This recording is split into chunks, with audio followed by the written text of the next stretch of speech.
hearing so much about the ESG revolution, and some call it like it's a hoax, others say treat it like it was like a new cult. I don't think it's neither. I think it's not like a quick fix to earn some money and look great while you can do it. It's really hard work. And it's also, in my view, not about, planting a few trees or donating a few free meals. This is all philanthropic efforts. They're welcome and they're super important. I don't want to talk it down, but they probably do not have like the big transformative impact that we really need very urgently. And I do think there's no alternative to a proper ESG approach.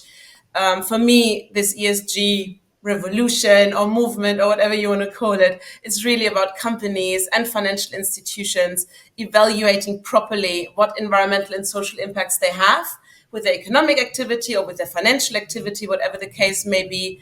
Really make sure they understand that they can identify it and then minimize the impacts and then manage it properly. So yeah, what are we doing? At EBRD, we have committed to aligning by 2023, so starting in a very short few months, to align all our financing with the goals of the Paris Agreement. We call this Paris alignment. And that, in clear terms, it means to not finance anything that takes us off course from still reaching that 1.5 degrees Celsius goal. And in addition, this is sort of the next layer of ambition, I should say, we have committed to making at least 50% of our investments properly, fully green by 2025. So of course, we do this in all the usual ways. We invest in renewable energy projects, but also in the construction of green buildings. We invest in electric vehicles, clean transport. We help agribusiness companies to enhance resilience against climate change and so on and so forth. Yeah, we've seen now a lot of banks. You've probably seen this in the news. A lot of international banks, they've committed now to net zero targets by 2050. That's great, but itself, it's not enough because we really need now very robust transition plans to back up this big claim.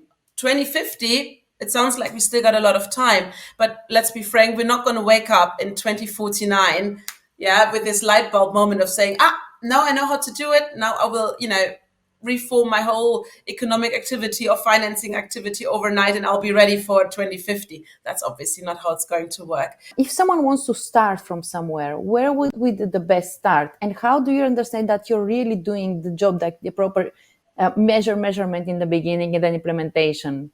Because everybody is talking about that, but how do you really do it properly? Yeah. So I would say materiality. We can't do everything at once. We also know, because if we look even at the term ESG, it's very broad. We're looking at things like pollution. We're looking at biodiversity. We're looking at health and safety. We're looking at social matters, labor rights. I mean, the topics are extremely broad and very complicated. So it's very hard for any individual or even any individual company, let's say, to, manage all of that. Where do we start? Exactly. So I would say materiality is the key. That really means to identify what's the most pressing need for your specific undertaking. So what's the biggest potential damage or what's the biggest potential opportunity? And then also to come from a place of strength, because again, we don't, maybe we can create a big leverage on a specific point because we have that specific data or we have that specific expertise or that specific skill set. I would start from what's most pressing, so where's the biggest need, and then match it to my skill set, where's my place of strength, and then everything else you can start building around it. EBRD has invested, as you said, more than 5.4 billion in more than 85 projects in the corporate, financial, energy and infrastructure sectors in the Greek economy. Could you describe your mission and your goal for Greece? Yeah, sure. I mean,